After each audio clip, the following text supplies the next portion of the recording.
Hello दोस्तों, ये दुनिया के महानतम ट्रेजेडी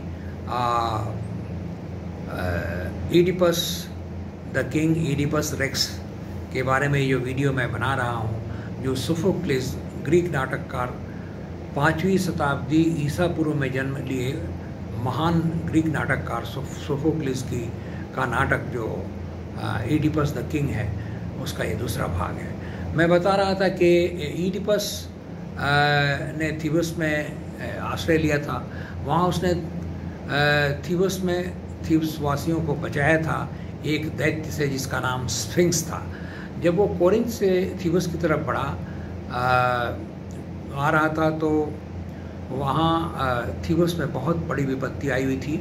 एक बहुत बड़े दैत्य ने थीबस को जो है के निवासियों को परेशान कर रखा था। वो एक प्रश्न पूछता था थीबस के निवासियों से और जवाब नहीं देने पर उनको मौत के घाट उतार देता था। उस स्फिंक्स का बहुत बड़ा सर था और वो औरत का सर था और सिंह के समान उसका बड़े बड़े नाखूनों वाले उसके 4 पैर थे। तो उस स्फिंक्स को जवाब देता है ईडिपस और थीबस को भय से मुक्ति दिलाता है। स्फिंक्स क्या पूछता था वहाँ के थीबस के निवासियों से? वो पूछता था, जो भी वहाँ से गुजरता था थीबस का निवासी उसके पास से, तो वो पूछता था कि अगर तुम मेरे प्रश्न का उत्तर नहीं दोगे तो तुम्हें जान से मार देंगे। तो प्रश्न क्या था कि भाई कौन सा जीव है जो सुबह में 2 पाँव पे चलता है, दोपहर में जो सुबह में 4 पाँव पे चलता है, दोपहर में 2 पाँव पे चलता है और शाम को 3 पाँव पे चलता है। कोई भी जवाब नहीं दे पाता था, इसलिए वो सबको मार देता था। तो जो कोरिंथ से आया हुआ जो ट्रैवलर था वो ईडिपस, वो वहाँ उसके सामने आया। उसने कहा कि मैं जानता हूँ इसका उत्तर, तुम थीबस वासियों को मारना, परेशान करना बंद करो।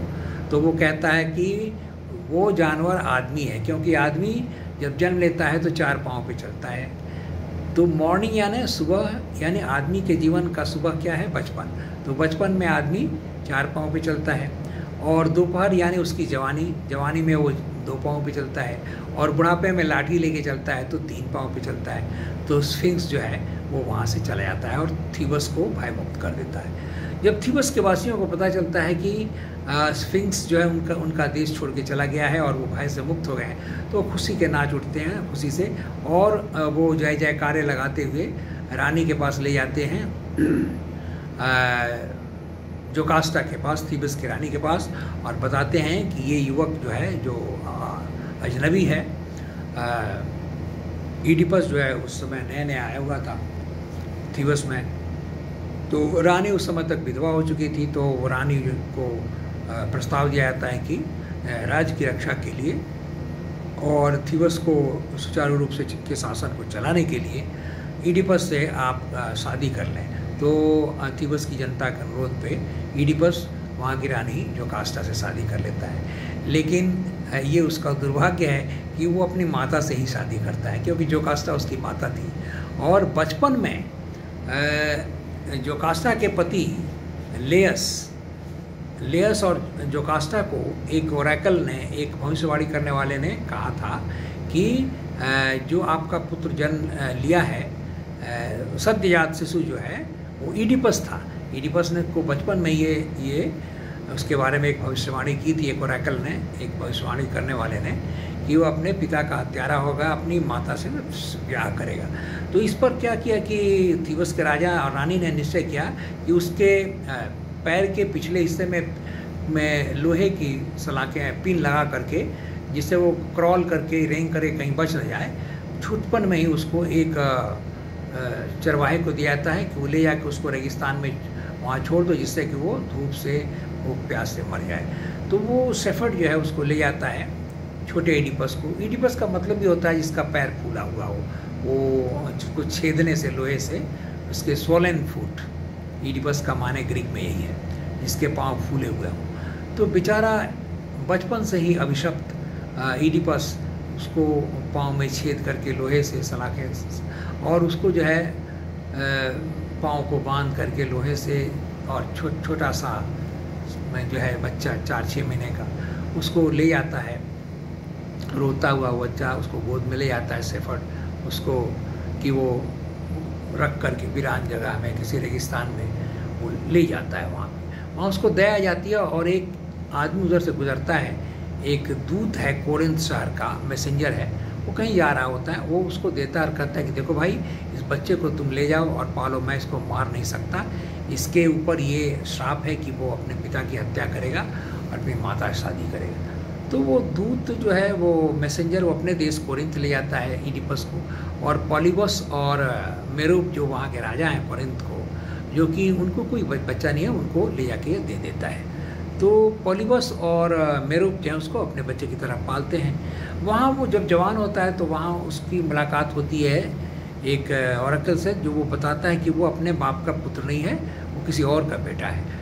और वो एक बार किसी मंदिर में जाता है अपोलो के, जो कि ग्रीक लोगों के देवता होते हैं, वहाँ भी एक ऑरेकल भविष्यवाणी करने वाले ने कोरिंथ में उसको बताया, भविष्यवाणी की कि वो अपने पिता की हत्या करेगा और अपनी माता से शादी कर लेगा।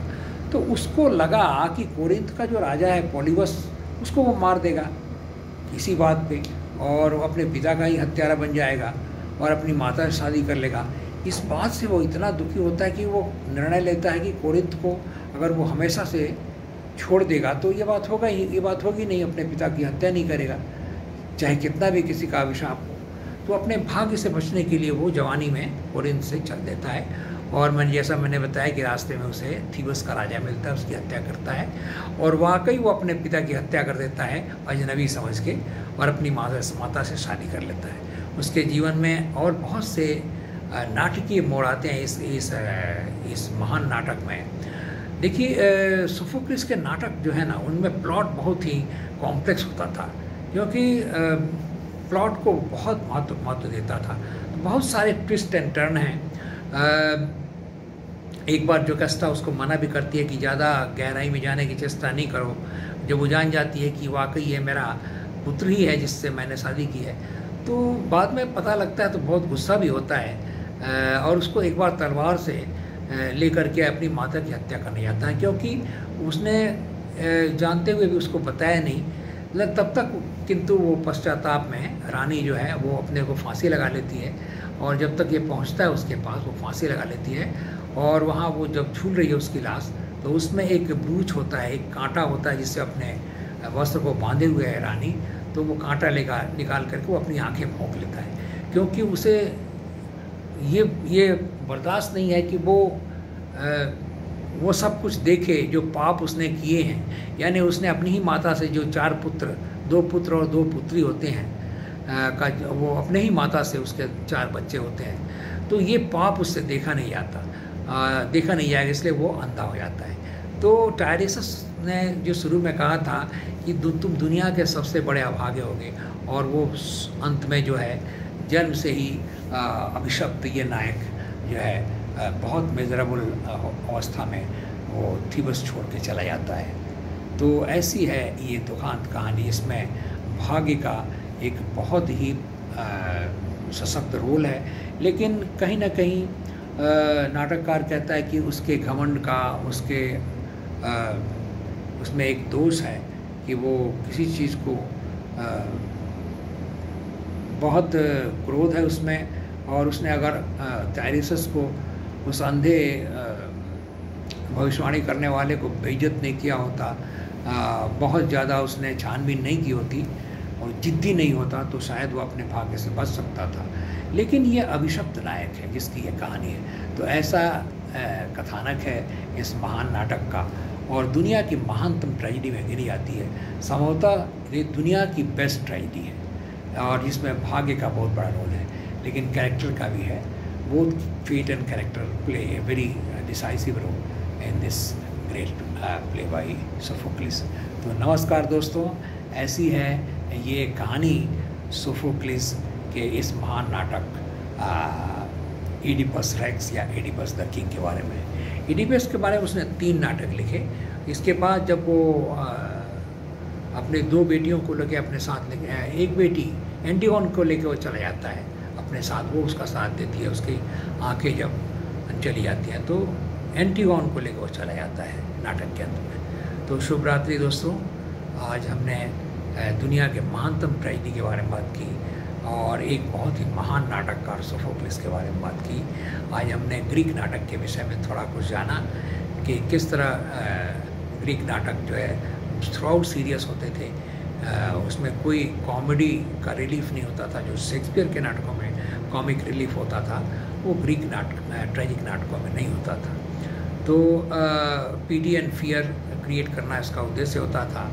जो प्रोटैगनिस्ट या सेंट्रल ट्रेजिक कैरेक्टर होता था उसके भाग्य को देखकर दर्शक रोते थे और भय से कांप उठते थे कि वो ऐसे ट्रेजेडी का शिकार नहीं हुए।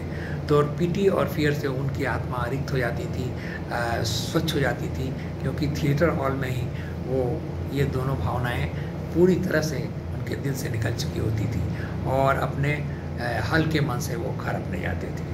तो कैथारसिस हो जाता था इन इमोशन का। ये जो दो इमोशन है, करुणा और भय, ये दोनों आदमी के स्वास्थ्य के लिए ठीक नहीं है। संभवतः इसी को ठीक करने के लिए ट्रेजेडी का जन्म हुआ ग्रीक लोगों के हाथों ईसा मसीह के जन्म से 500 साल पहले। तो इस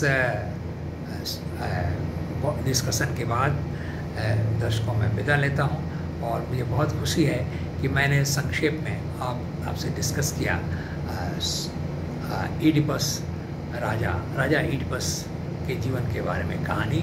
और अलविदा, आज के लिए आज से विदा लेता हूँ। फिर ऐसे ही किसी बहुत ही मज़ेदार कहानी, उपन्यास, किसी पात्र, किसी घटना, किसी इतिहास के, साहित्य के, कला के, स्पोर्ट्स के किसी क्षेत्र से कोई इंटरेस्टिंग चीज़ लेके फिर हाजिर होऊंगा।